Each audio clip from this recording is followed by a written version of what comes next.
We're going to discuss plane curves and parametric equations. And parametric equations define curves in a plane. That's the idea behind this. Let me just give a little drawing here. Suppose we have an XY axis.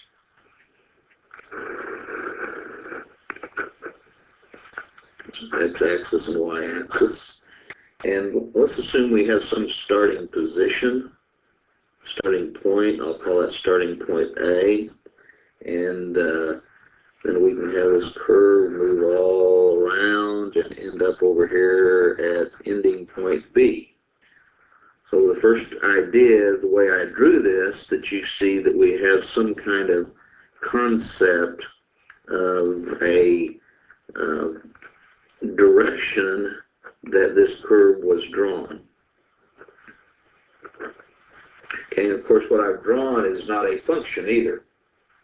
There's one big note here that when we talk about parametric equations, we don't particularly have to have a function. Okay, we know it's not a function because we have more than one y value for multiple x's, right? It's not a function. And also, as you saw me draw that, we don't think about this often, but this is the way for us to introduce the concept of motion.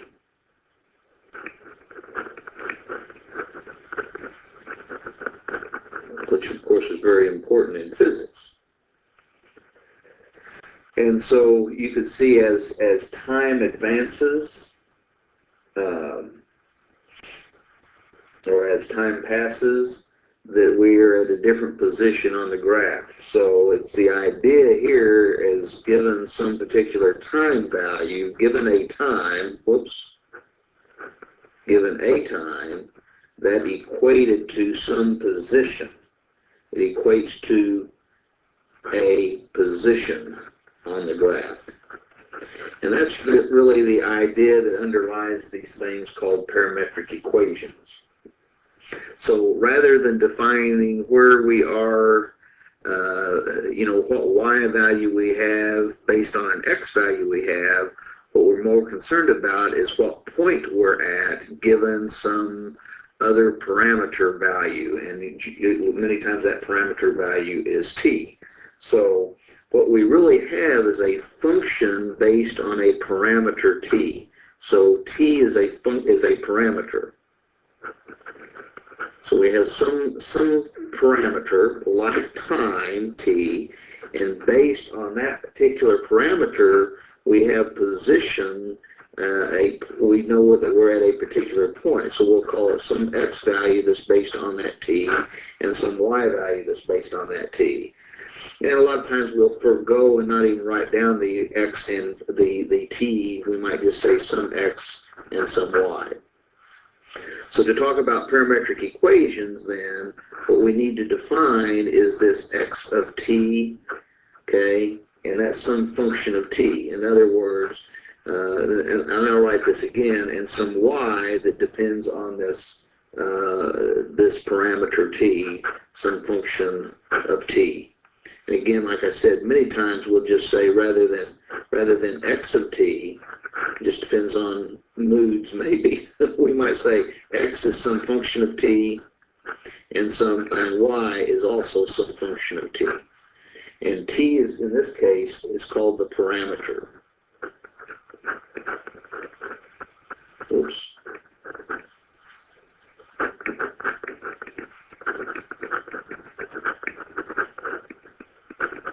Oops, I'm having all kinds of problems here, aren't I? It's called the parameter. The parameter doesn't have to be t. Again, we use t many times to indicate that we're talking about time. But in our problems, we're not so much interested in applications right now. We're interested in understanding how parametric equations work. Well, this introduces complications as well as simplifications in some cases. Well, a little bit of a complication is that the simplification is that it's easier to think about motion when we're using parametric equations. It's much easier to think about motion than y is equal to something about x. But a complication is intersections. For instance, if we have a curve that I've shown over on the right, we had the A was the beginning point and B is the ending point. So we move along that curve based on a value of the parameter. Maybe time, maybe not. So if we have some other object or some other curve, maybe we'll just think in terms of curves, but some other curve, maybe it's moving along, maybe it has a starting place of M, and maybe it moves along and goes to some value, some ending place N. And of course here we see that the two paths cross, if you will, but they may never meet actually at the same time. We see them intersecting, but that place where the paths cross may be at different values of the parameter, much like if we were dealing with cars on different roads. That if we had cars on different roads, although the roads intersect or the roads cross, two cars may never meet at that particular intersection because they're moving based on a parameter and will not be there at the same time. So just because we see this, make a graph, we might think that there's some big issue about that intersection position, but unless that's the same parameter value, that's no big deal.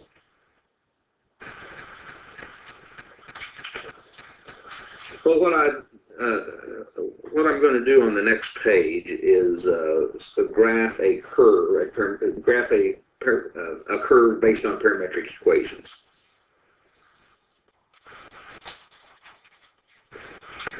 So we're asked to graph the curve whose parametric equations are given by x is equal to t squared minus 4 and y is equal to 1/2 t, where t has the values between -2 and +3. So the way we start out doing this is we just basically set up a table of values. That is, for every t value, let me see how many t's I'm going to have. Okay, for every t value, let's see if I've made this long enough.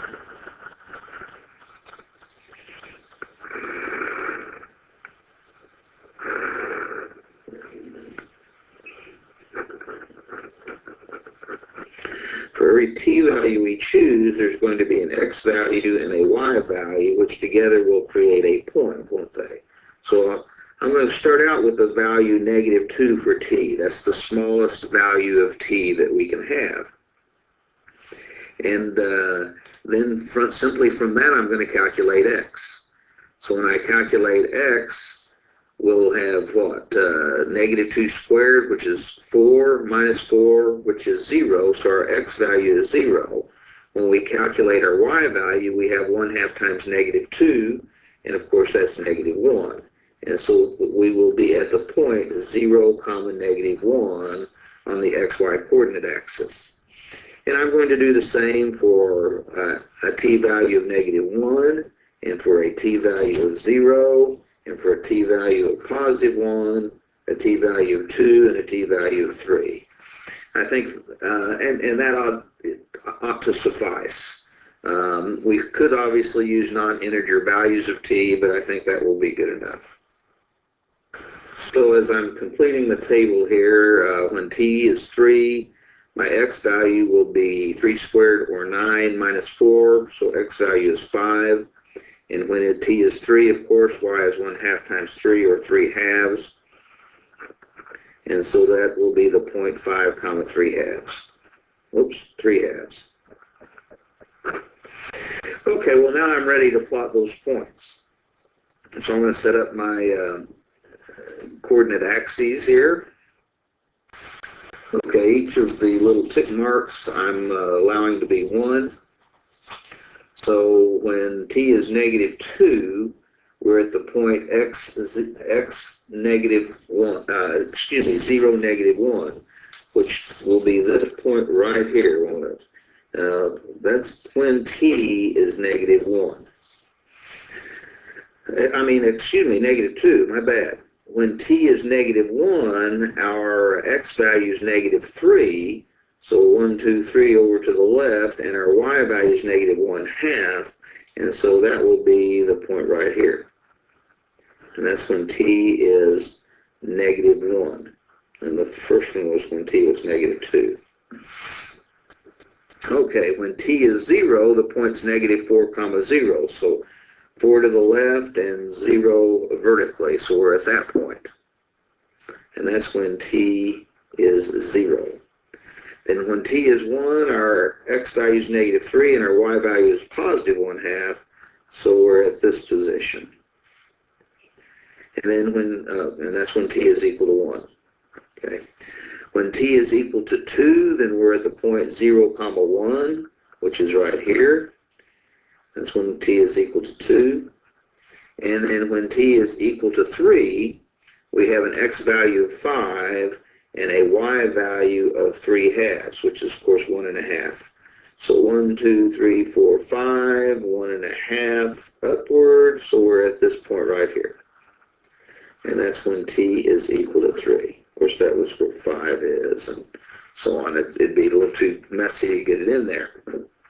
Well, the first thing we notice, of course, is the idea of as t increases, then we see the path that we made. And that path then seems to have an orientation. That's what we call that. So let's draw this path, and maybe we'll recognize. Let's see if I can draw this decently. Yeah, it comes like this, and then comes out here. Okay. And there we have our curve, which looks like a parabola laying on its side, which in fact it is. Now, because of the increasing values of t and the way we created this graph, we have what's called an orientation. And I'm putting little arrowheads along the graph to show how the graph was actually drawn. And that would be more important if we didn't see the t values there.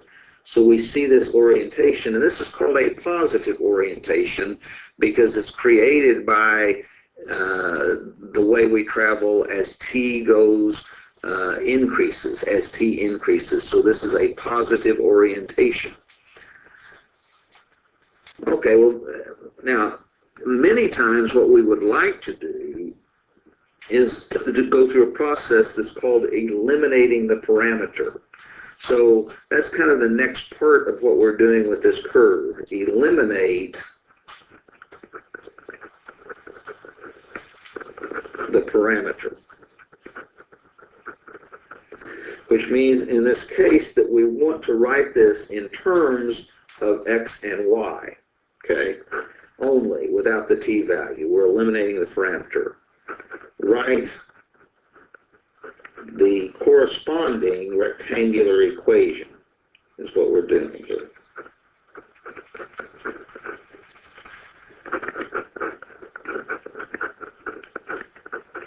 Sometimes this is easy, and sometimes it requires cleverness, and sometimes it's impossible. But here it is something that we can accomplish. So the idea here is we look at the equations x equal t squared minus 4, along with y is equal to 1/2 t, and the general, an idea, I should be careful about saying the general idea, an idea that we can do here is that we could solve for t, and then we could take one of the two equations and solve for t, and then put that value of t, which will have one of the variables in it, into the other equation. Here's what I mean.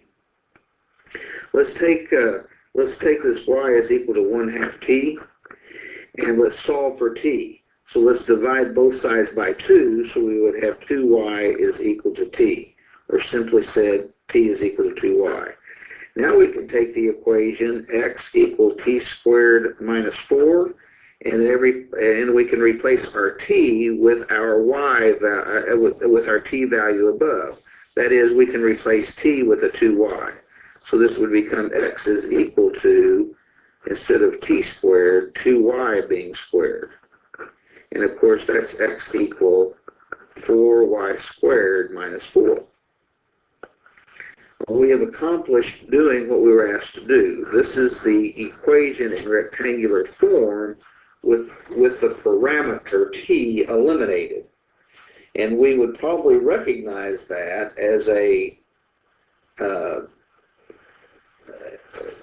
sideways parabola, and certainly as a conic we could make all the decisions we wanted to. But notice, there's a couple of notes here. Note that with this new equation, with the rectangular equation, there's no sense of beginning and ending. The rectangular form, there's no sense of motion. And in fact, there's not any sense of a beginning and an ending. The graph we have above isn't an entire parabola.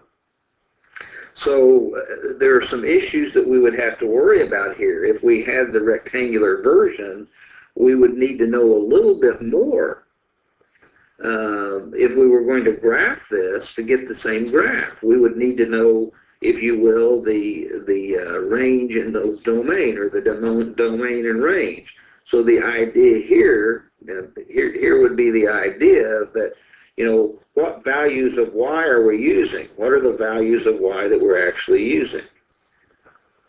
Whoops, values of y. Well, because t is between -2 and 3, that since we know that t is between -2 and 3, well, we could easily calculate what 1/2 t is. And 1/2 t would be 1/2 times -2 less than or equal to 1/2 times t less than or equal to 1/2 times 3, or -1 less than or equal to 1/2 t. 1/2 t is a y, is less than or equal to 1/2 times 3, or 3/2. So you see here we have our values of y are between -1 and +3/2. And we could use that information then to figure out what x values we are actually using. It's a little more difficult to use the definition, because we plug it into our equation below. Once we know the y's that are allowed, then we could calculate what x's we would actually get. And we would only use the y's that we've got. So these are really the domain in the case that we're talking about now, because x is defined in terms of y. Like I said, it would be a little more difficult to figure out what the x's were without knowing what the y's are based on this same equation, because if you will, the smallest x, let's just think about this for a minute, the smallest x is going to be when t is the smallest. When t squared is the smallest, not when t is the smallest. Obviously, when t is -2, t squared is 4. But when t is 0, t squared is 0. So the smallest x occurs when t is equal to 0. And that would be an x value of what? -4. And the largest x, the largest x is when t squared is its largest. And t squared will be its largest when t is 3, And so for the value t equal 3, the x value will be 5. So this tells us that our x's are between -4 and +5, and we can see that now. Now, I was using the idea here that x was equal to t squared minus 4, and I was using the idea here that y is equal to 1/2 t. And if we didn't know that, then we would have been hard-pressed to know what this graph looked like if we didn't graph it parametrically. Well, what I'd like to do here is take a little bit of break from my writing, and I'm going to have to set things up, but I would like to use a calculator to show you how to graph this using a calculator. And I'm going to use a TI calculator. We need a graphing calculator to accomplish this. So I'm using a TI calculator.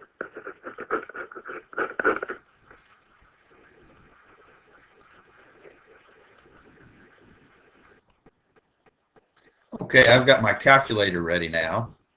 We're going to graph the parametric equation or parametric curve defined by the equations in this problem. First thing we have to do is go to the mode button and tell it that we're going to graph a parametric equation. If you look at the fourth line down, FUNC, that's for function, PAR, that's for parametric, POL, that's for polar, that we'll see later on, and SEQ is for sequence. So we're going to scroll down to the fourth line, go over to PAR for parametric equations, and enter. And now we'll quit the mode session, and we need to go in and put in our parametric equations. So we'll click the Y equal button, and you notice that this looks a little different than normal. It's got pairs of an x1 sub 1t, a y sub 1t, and then it repeats x sub 2t and y sub 2t. Well, the ones refer to the first parametric equation, the twos to the second parametric equations. Of course, parametric equations come in pairs of x's and y's, and so that's why it's set up that in this fashion. So our x value is t squared minus 4. T squared minus 4. So we go to the variable button, and notice the variable button has x, t, theta, and actually I can't even read that right now on the screen. But this is the variable button, so we're going to press this button, and notice because it's a capital T, but because we're dealing with parametric equations here, it always calls the parameter t. So we're going to square the parameter, t squared, and then of course it's minus 4, isn't it? So we've got the x value entered. Now the y value is 1/2 t.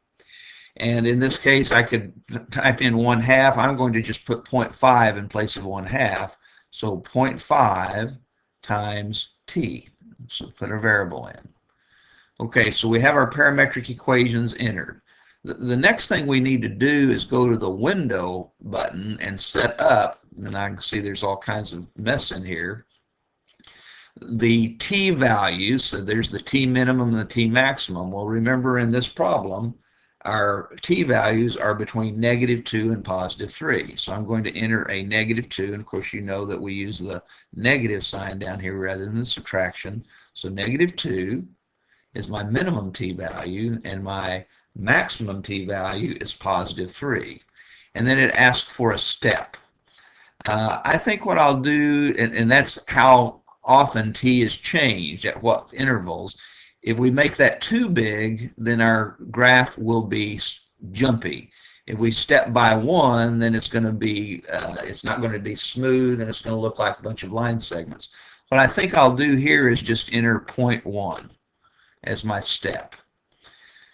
And we go to the x minimum. Now we already have determined, and we could just be guessing here, but we've already determined actually that the x values are between -4 and +5, and so I might as well use that. The minimum x is -4, the maximum x is +5, and for the x scale, 1 is fine. Now likewise on the y values, we already determined that y was between -1 and +3/2. You know, we could give a little space here, but I'm just going to go from -1 to a +3/2, which is 1.5, isn't it? We can just say 3 divided by 2 as well. And the x scale of 1 is just fine. Now that I have that entered, that's time to tell the calculator to graph. And so that's what I'm going to do now. Press the graph button and be prepared. Let's see that we can actually watch the orientation by the way the graph is drawn. We'll see the beginning point, as long as I have my t steps small enough, we'll see the beginning point and we'll see it graph itself out. So let's do this. Well, that was actually kind of quick, wasn't it? Now, let me go in here and change just a bit. Let's go back to the window and let me go down here and see at this point. Let me make that 0.05, make that a little smaller, and see if the graph shows up, draws a little more slowly. Now we could see it a little better, and you can see I could go back in there again, and I could even make this smaller and say 0.01. And now when I graph, it ought to be slow enough that we can see it graph. There, that's a little better, isn't it? So we actually could see the orientation. Now, if I change the window settings a bit, we could see that that's actually the whole graph. The way the windows were, it was hard to tell that's the whole graph. So we could say, well, let's let the x minimum value be maybe a -5, and the x maximum value maybe be a 6, and the y minimum value maybe a -2, and the y maximum value maybe a +2. And now when we graph it, we'll notice that we see the entire graph because it's not extending any other way. Before, when it filled up the whole window, it could have looked like it went on from what we saw. Okay, well, let me put the calculator away and let's get on with the lecture.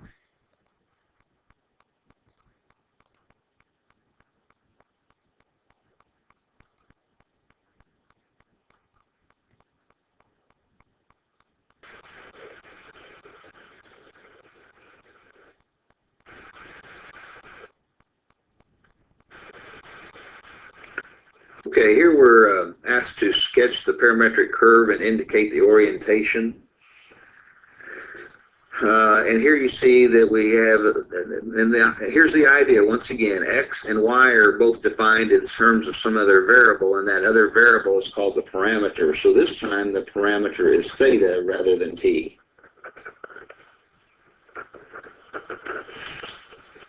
Now, I really don't want to go through the steps that I went through a moment ago by plotting points, and we've seen that we could use a calculator, and we'll do that here as well.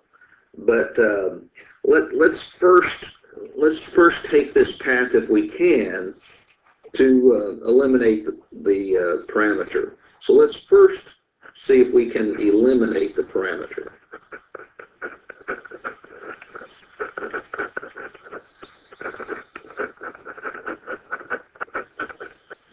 Parameter.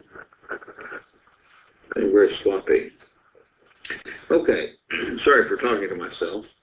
Now this takes a little more cleverness than what we've done in the past, or what we did on our last example, because we're not going to be able to take either x or y and easily, at least, solve for the parameter theta. We'd have to use some inverse trig functions to accomplish that, and I suppose we could. But let me remind you of something. There's a very important identity in trigonometry, and we can write it in more than one way. I'm going to, for my purposes here, I'm going to write it in this fashion. That if we take the cosine of an angle and square it, and add to that the square of the sine of exactly the same angle, we'll always get 1. So this gives us always a relationship between sine and cosine, always a relationship. Of course, the square of sine and cosine.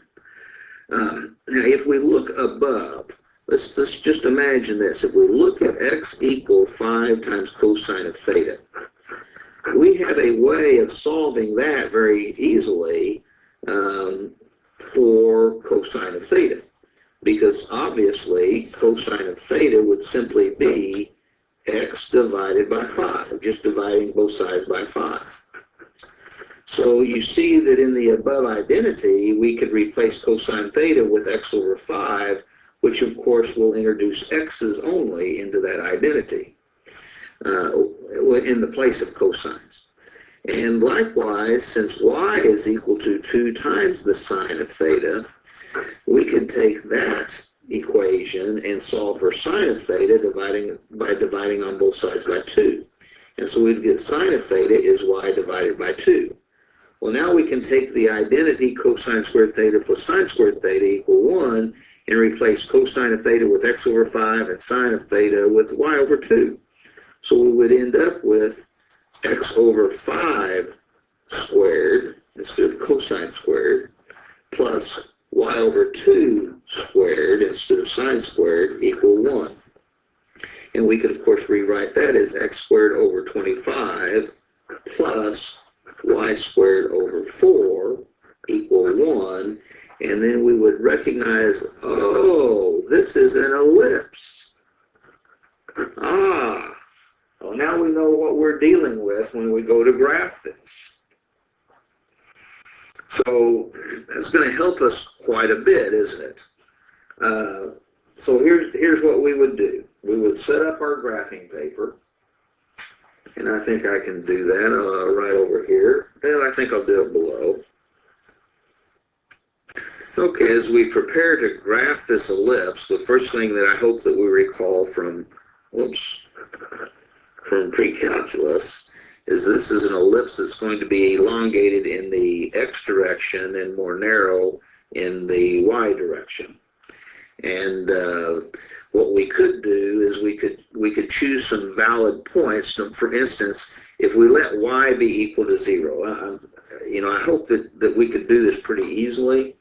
But let me just come down here and say, well, suppose y is 0. Then what we end up with is x squared over 25 is equal to 1, don't we? And so x would have to be plus or minus 5. So if x is positive 5, y is 0. If x is negative 5, y is 0. That's a 5 there. 1, 2, 3, 4, 5. So we would be at these 2 points. And we could do something similar for x. If we said, let's let x be equal to 0, then our equation would end up being y squared over 4 is equal to 1. Since we already know what this graph is going to look like, then this helps us find the important places. And that would tell us then y squared is equal to 4, so y is plus or minus 2. So when x is 0, y could be 2, or if an x is 0, y could be negative 2. So we have those 2 points. Now we can easily sketch this graph in. And pardon me if it's not perfect. We'll see here.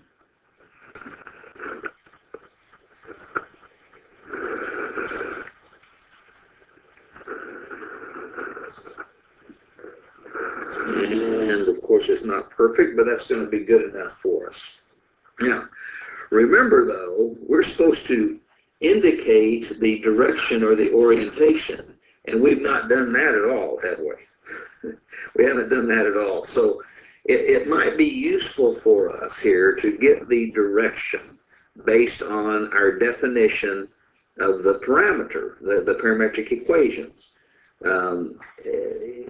We may think, and then we probably might be right in this case, that as theta gets bigger, we can think of a rotation. So we can kind of guess what we think the orientation will be. But I can assure you that you can define parameters in which we get a different orientation than we would anticipate. But here's what I would do. I would think, okay, let's consider, let's just do a few points rather than all of the points like we did in our first example. I might say, okay, let's imagine the parameter theta. And with the parameter theta being 0, well, then I would look into calculate x. And since theta is 0, cosine of 0 is 1, x is 5 times cosine, so x is 5. And then the y value, then automatically really know because the x value is 5. But we'll go ahead and calculate. Y is 2 times the sine of 0 being 0, so y is 2 times 0 or 0. So the point 5 comma 0 is our beginning point. That's the first value of the parameter. And then that's not quite enough. We might try, well, what about pi over 2 as our next theta value? Well, when we calculate x here, we'll get a 0, but when we calculate y here, we'll get a 2. I'm just doing the calculations from remember what I'm using. I'm using x is equal to 5 times cosine theta, that's by definition, and y is equal to 2 times sine of theta, by definition. and I'm choosing thetas between 0 and 2 pi. So I chose pi over 2. My xy value then is 0, 2, so that's actually this point right there, isn't it? And so I've moved from here to here as my theta increased. And we could continue that, and we could see that if we chose theta to be pi, then we would get an x value of -5 and a y value of 2, which is the point over here that we plotted earlier. But now as we've increased theta from pi over 2 to pi, we've moved along the graph in this direction. And of course, we know that we would continue to move in this direction. So with a little bit of extra effort, we could figure out the orientation, although our rectangular equation didn't indicate orientation. While we're here, why don't we also graph this using our calculator? Okay, as we get started on this problem, or this graphing, we need to, of course, redefine our functions, and so we go to, we already are in the correct mode. Go to our functions and redefine our parametric equation. So I'm going to clear the first one, and our parametric equation for x is 5 times cosine of theta. Okay, so 5 times cosine, and we go to our variable, and we want to put a theta in, but when we're in parametric equations, it's always going to call the parameter t. It is all the time. We have no control over that. So we'll have to imagine that our parameter is t rather than theta. Okay, we go to the y value. Of course, we clear that. And our y value is, what, 2 times sine of t? Or so it's actually 2 times sine of theta, but it's going to come out as a t. 2 times sine, our variable t, our parameter t, close the parentheses, and we've got our parameters in. Now we go back to window. In this case, our t minimum, our theta minimum, is 0. So we'll choose a 0 in this position, and then our maximum t was what, 2 pi? And so we can enter 2 pi by saying 2 second, and we'll put the pi in, of course, which is right here, so second caret. And when we enter that, of course, it approximated at 6.28. Our step, we'll try as 0.01 again. X minimum, well, we happen to have already decided that our minimum x value was -5 and our maximum x value was +5. Why don't we, as we've seen before, why don't we go ahead and so that we don't fill up the whole screen and we can't see what's going on, why don't we say at x minimum of -6. And x maximum of +6 is fine, and the scale for x being 1 is just fine. Now our y's range from what, a -2 to a +2? And so we could leave this as -2, but I think I'll say -3, just so we can see it, and it won't fill up the entire screen. And our y maximum, +3, and the scale for y is just fine. Now let's see if we can see this drawn, because we made the t value, the stepping on the t's, relatively small. Let's graph. Oh, we can see where it started, and we can see it being drawn.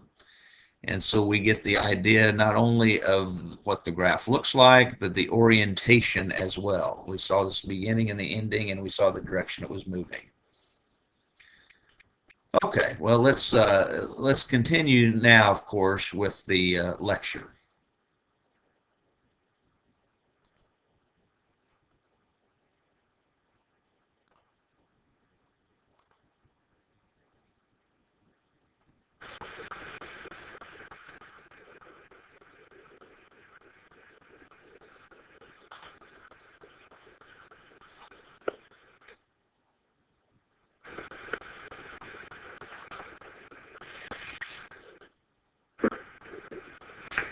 So in this example, as you can see, we're asked to sketch the parametric curve defined by the parametric equations x equals sine squared t and y equal cosine t. And you will note here no restriction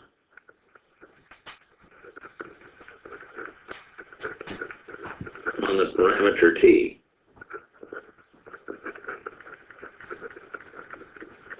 Nothing said that t is between one value and another. Okay. I could have used theta, but I did not. I'm going to do the same thing that we did on the previous example. Is I'm going to eliminate the parameter and see if I can proceed from there. Obviously, I could use my calculator as well, but we're practicing, and in the spirit of things, remember, you may not be allowed to use a calculator on an exam. So you need to be able to practice doing this without the use of a calculator. Well, once again, what I'm going to do is I'm going to use the identity sine squared t, or cosine squared t, I could say, plus cosine squared t is equal to 1. I'm going to use that identity. Now, in this case, sine squared of t is just an x, isn't it? So I could simply say, oh, I have an x in this position. And also in this case, cosine of t is nothing more than y over 2. So when I square cosine of t, I'll actually get y squared over 4, won't I? Is equal to 1 now. And so I could do a little rewriting here. I could rewrite this by, I could subtract the fraction y squared over 4 on both sides, and I could write that y squared over 4 as a 1/4 times y squared. And so this is x is equal to 1 minus 1/4 y squared, which we recognize as a parabola. Okay, we recognize that's a parabola.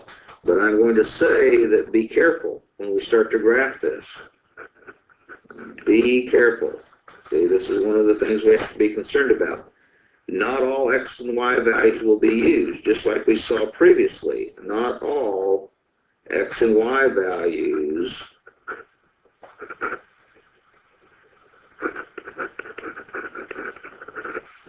will be used.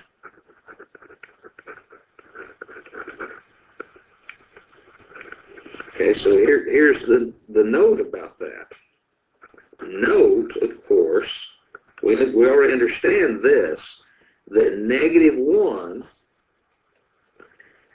is always, the sine of t is always between -1 and +1.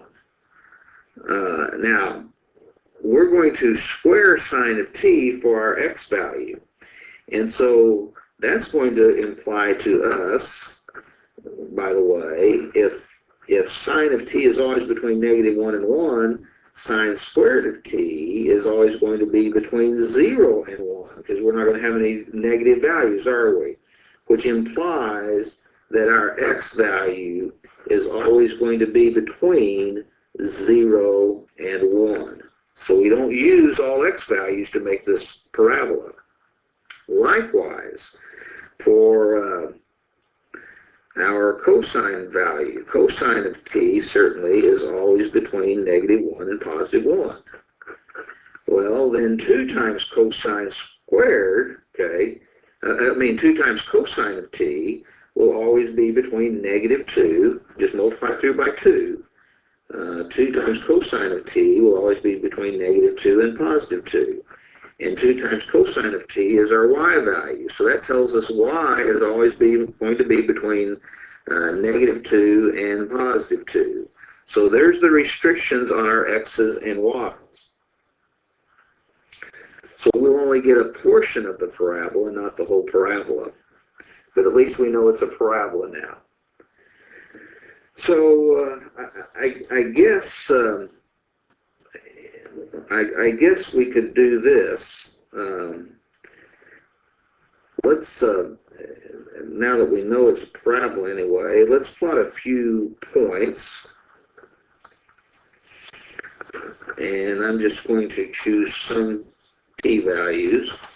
I could choose t value. By the way, I could choose t values that are negative. There's nothing here that says t can't be negative.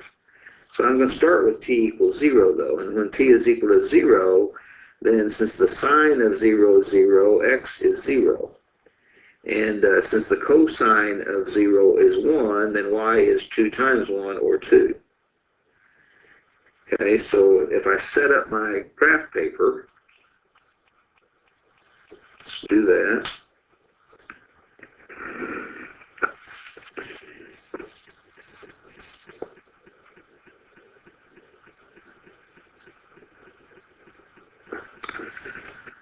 Okay. And for us to have enough to work with, I think I'll call this 1 unit, 2 units. Remember, y is always between -2 and +2, isn't it? 1 unit, 2 units. So here's -2, here's +2, and our x's are always between 0 and 1. So I guess, well, just for the sake of argument here, I'm going to make this 1 way out here, 1. Okay. Because my scales are a little different here, I'm making that 1. This is the x-axis, and this is the y-axis. Remember, x is between 0 and 1, and y is between -2 and 2. So when t is 0, we've got the point x equals 0, y equals 2, so we're at this position, aren't we? Okay, now I might try t to be a pi over 2, just to give us something to deal with. And of course, the sine of pi over 2 is 1, so when we square that, we still have 1. But the cosine of pi over 2 is 0, so when we double that, we still get 0. So now we're at the point 1, 0, which is this point. Okay. Okay, now if we try t to be pi, well, the sine of pi is 0, so when we square that, we still get 0. The cosine of pi is -1, and when we double that, we get -2. So our y value is -2. So we're at this point. Okay, well, here's the part of the parabola that we have, actually. See, this is the part of the parabola we have. Well, it's supposed to look like a parabola. And what we've done is that we start coming along this way, didn't we? That was the way we drew this graph. Based on, this is when t was equal to 0. This was t is equal to pi over 2. This was when t is equal to pi. T is equal to pi. So as we got our t values bigger. Okay. Well, what if we let t be 3 pi over 2? Well, the sine of 3 pi over 2 is -1, and when we square that, we get +1. And the sine of 3 pi over 2, the cosine of 3 pi over 2 is 0, so when we double that, we get 0. So now we're back at this point. So what's happened, see, now we're up here when t is 3 pi over 2. So what we've done is we've reversed directions now, and we're going this way now, okay, as our t value increases. Okay, and as our t value increases, we're going to continue going up here in this fashion, and eventually when we get to this point, we're going to reverse. So it's bouncing back and forth as t gets larger and larger. And even for negative t values, we could see that it depends on our t value. We're bouncing back and forth going along that curve, over and over and over, bouncing back and forth. Well, that's a little different one than what we've seen previously, because we didn't have that limit.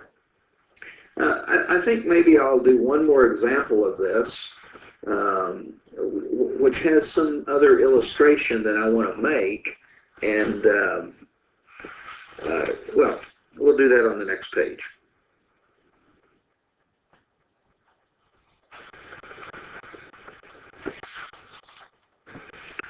Okay, we're to sketch and indicate direction for the parametric equations, or the curve defined by the parametric equations, x equal t cubed plus 1 and y equal t squared minus 2. And once again, no limitations on t, no limitations on the parameter.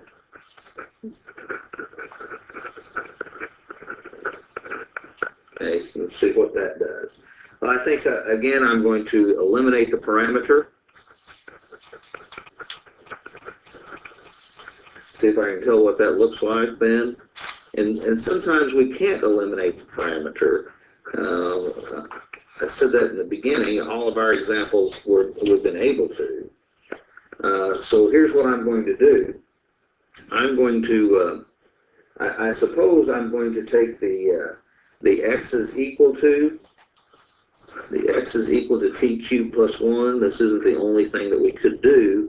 It's not so easy to solve for t in either one of these, but in this case, I could solve for t cubed and get t cubed as x minus 1, and then I would know t is the cube root of x minus 1. Now, the reason I didn't do that with a y is because I'd have t squared is equal to y plus 2. The problem is, if t squared being y plus 2, the square root of y plus 2 could be either positive or negative when we square to get t, and that causes a grief here. But in the case, we don't have those restrictions where we're dealing with t. I kind of mumbled and jumbled up what I was trying to say there. If I would have done this same thing for y, I would have had this. And then when I tried to solve for t, I'd have to say, oh, it's plus or minus the square root of y plus 2, and that causes us grief. With the t cubed, I don't run into that problem. Okay, well, now that I've got that, then I can replace that t value into the y parametric equation. That is, instead of saying t squared, we can say the cube root of x minus 1 being squared. And of course, we have a subtract 2, don't we? Well, this is equal to, let me just write it in a different form. This is equal to x minus 1, the quantity to the power 2/3 subtract 2. And hopefully we would recognize from our calculus 1, have some idea of what this graph might look like. You know, and I'm kind of relying on you understanding a little bit about what the graph of y equal x to the 2/3 power would look like. And it wouldn't be too difficult using calculus to figure out what that looked like. It would have a cusp that looks something like this. Okay, that's what it looks. And you would find out that you can find out its concavity by finding second derivatives. And you can find out in the increasing and decreasing by using the first derivative. And you can find out that it did not have, the derivative would not be defined. You know, how are you going to find relative maximums and minimums? Well, you're going to find out that, of course, y prime, which would be 2 over 3 times the cube root of x. That's what you'd find it to be. And that's not defined when x is 0. Okay, and so that cusp, that pointed part, is a place where the derivative is not defined, and that's a place where we might have a maximum or minimum, and we see that we do here. Well, this is not our problem, is it? That's not what we're worried about. But this is basically the same thing, this being translated by a positive 1 horizontally and a negative 2 vertically. Remember that x minus 1 causes a horizontal transformation to the right rather than to the left. And that minus 2 causes a vertical transformation down. So this horizontal transformation and this vertical transformation give us a way to sketch this fairly easily. Okay.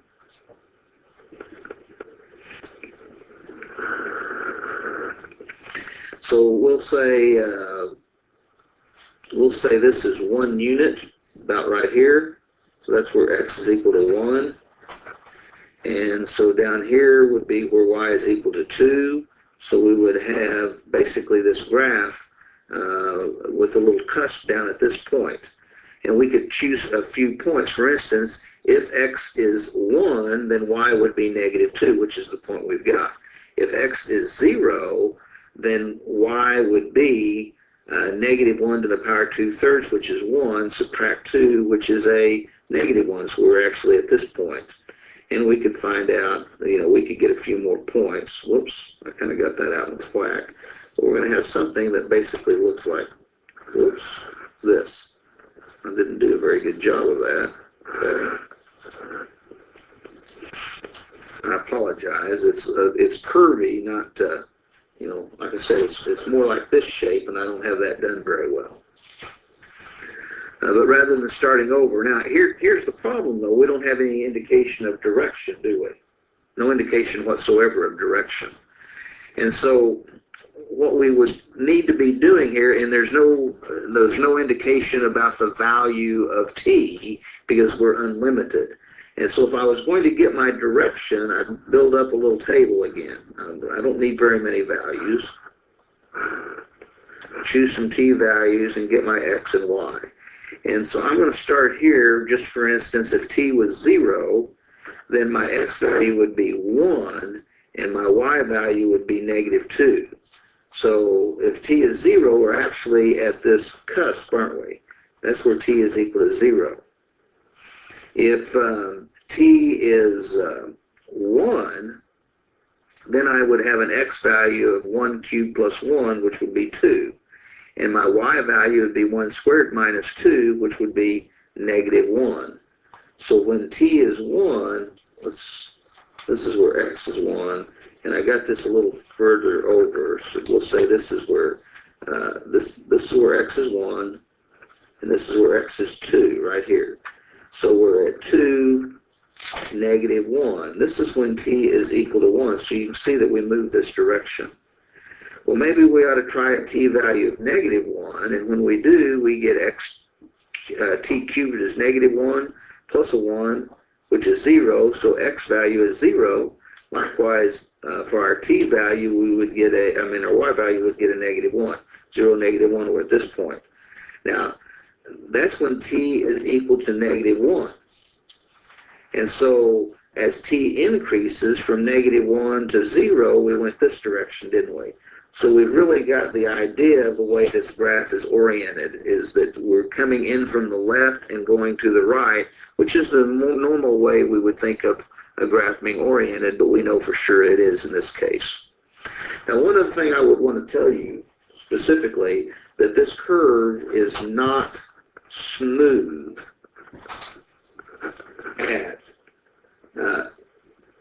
t equals 0, which equates to x is equal to 1.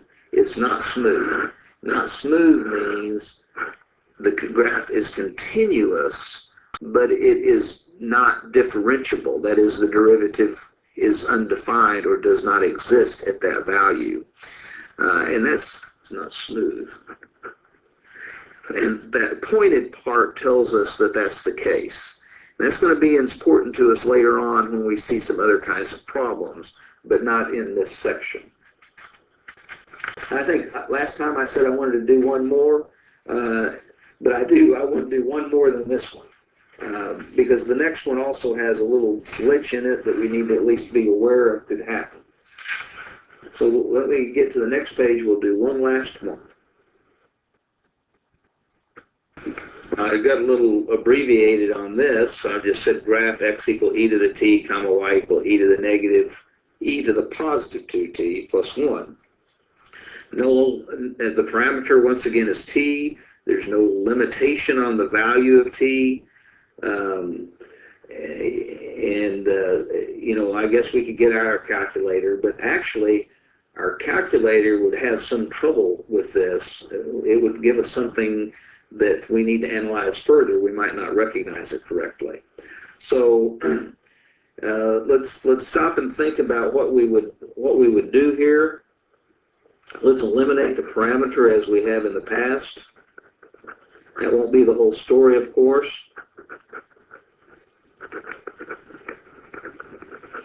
Now, this also requires a little creativity because it would be very difficult to solve for t. We could do it using natural logs. Okay, we could certainly solve for t in a very sophisticated manner. But if we look at the definition of y, let me write this down so that we see this. It's the negative of e to the 2t. But e to the 2t could actually be thought of as e to the t power being squared. And that, if we recognize that, we have a way to solve for e to the t. Since x is e to the t, then we can certainly just place that e to the t, that x value, in place of e to the t. That is, we can write y as the negative of x squared plus 1. Aha. So now we know that we certainly have a parabola again. And there's no limitation on t. So we might think that we have an entire parabola. But it's be careful, once again. Be careful. Now, I'm going to just real quickly come over here and say, oh, well, if I were just graphing this rectangular equation, I know I have a parabola that's opening down, and its vertex is at 0, 1, and so I'd have a parabola that looked like that. Okay, that's what I would know. But that's not what we have in this case, based on our parametric definition. The first thing we have to note here, okay, the first thing we have to note is that x is always greater than 0. X is always greater. How do I know that? Well, x is e to the t power. And e to the t power, regardless of what t value we use, is always going to be a positive number. I mean, if t is negative, we just have 1 over e to the power. We don't have, so e to the t is always positive, never even equal to 0. It's always greater than 0. So that tells us immediately, that this is something different than normal. We can't choose x to be 0, but we could choose x to be 1/2. We could choose x to be 1. So as we start to graph this,